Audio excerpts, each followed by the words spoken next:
ইসলাম ধর্মগুরু মোহাম্মদ সাল্লাল্লাহু আলাইহি ওয়াসাল্লাম একজন খুনি এবং তিনি তার অনুসারীদেরকে খুন করতে বলেছেন। যদি তাই না হয় তাহলে কেন কোরআনে অন্য ধর্মের মানুষদের হত্যা করতে বলেছেন? যাদের এই বিষয় নিয়ে অভিযোগ, আজকের ভিডিও তাদের জন্য। ইসলাম ধর্মের পবিত্র ধর্মগ্রন্থ কোরআনের সূরা আত-তাওবার 5 নম্বর আয়াতে স্পষ্ট বলে, তারপর এই নিষিদ্ধ মাস অতিক্রান্ত হয়ে গেলে মুশরিকদের যেখানে পাও সেখানেই হত্যা করো, তাদেরকে পাকড়াও করো, তাদেরকে ঘেরাও করো, তাদের অপেক্ষায় প্রত্যেক ঘাটিতে ওত পেতে বসে থাকো। কিন্তু তারা যদি তওবা করে, নামাজ প্রতিষ্ঠা করে, যাকাত আদায় করে, তাহলে তাদের পথ ছেড়ে দাও। নিশ্চয়ই আল্লাহ বড়ই ক্ষমাশীল এবং বড়ই দয়ালু।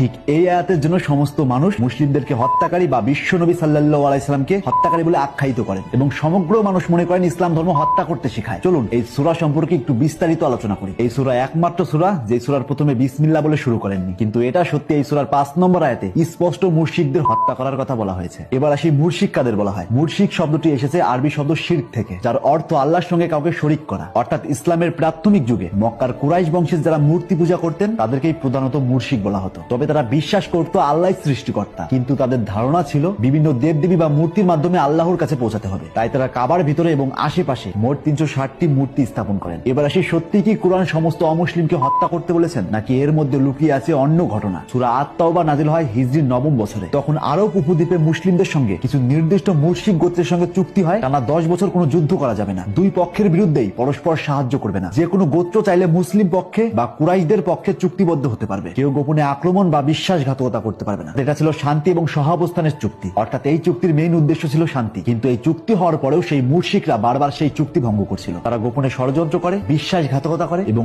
অকারণেই বারবার যুদ্ধ করেছিলেন। অর্থাৎ এক কথায় তারা বারবার সমস্ত চুক্তি ভঙ্গ করছিলেন। এটা শুধু একবার নয়, তারা বারবার করতে থাকে। তখন নাজিল হয় এই সূরা আত-তাওবা। তখন বলা হয় ওই চুক্তি ভঙ্গকারী মুশরিকদের যেখানে পাবে সেখানে হত্যা করো, তাদের প্রত্যেকটা ঘাটিতে ওত পেতে বসে থাকো, কিন্তু যেই সব মুশরিকরা ক্ষমা চাবে তাদেরকে যেতে দাও। অর্থাৎ এই সূরা নাজিল হয় শুধুমাত্র এক নির্দিষ্ট চুক্তি ভঙ্গ করা মুশরিকদের জন্য, সারা পৃথিবীর মানুষদের জন্য নয়। চলুন আরেকটু সহজ করে বলি। ধরুন ভারত আর পাকিস্তানের মধ্যে শান্তি চুক্তি হলো। চুক্তিতে লেখা হলো পরস্পর কেউ কাউকে আক্রমণ করবে না, কখনো বিশ্বাসঘাতকতা করবে না, কখনো চিট করবে না এবং নিরপরাধ মানুষদের হত্যা করবে না। কিন্তু এই চুক্তি হওয়া সত্ত্বেও পাকিস্তান বারবার ভারতবর্ষকে আক্রমণ করতে থাকে। ভারত সীমান্তের কাশ্মীরের উপর হামলা চালায় এবং অকারণে মানুষদের হত্যা করতে লাগলো। তাদেরকে বারবার সতর্ক করা সত্ত্বেও তারা এই অপকর্ম করতেই থাকলো। তারা প্রতিনিয়ত চুক্তি ভঙ্গ করছিল। এবার সত্যি করে বলুন তো, ভারতবর্ষ কি চুপ করে থাকবে? একদমই না। যেহেতু তারা বারবার সতর্ক করা সত্ত্বেও তারা চুক্তি ভঙ্গ করছে, তাই তাদের এই হামলা থামানোর জন্য তাদের সঙ্গে যুদ্ধ ঘোষণা করতে হবে। ঠিক তেমনি মুশরিকরা যখন বারবার চুক্তি ভঙ্গ করছিল, তাই তাদেরকে শুধরানোর জন্য 4 মাস সময় দিয়েছিল। যদি তারা এই 4 মাসের মধ্যে না শুধরায়, তবে চুক্তি ভঙ্গকারী, অশান্তি সৃষ্টিকারী মুশরিকদেরকে যেখানে পাবে সেখানেই হত্যা করা হবে। চলুন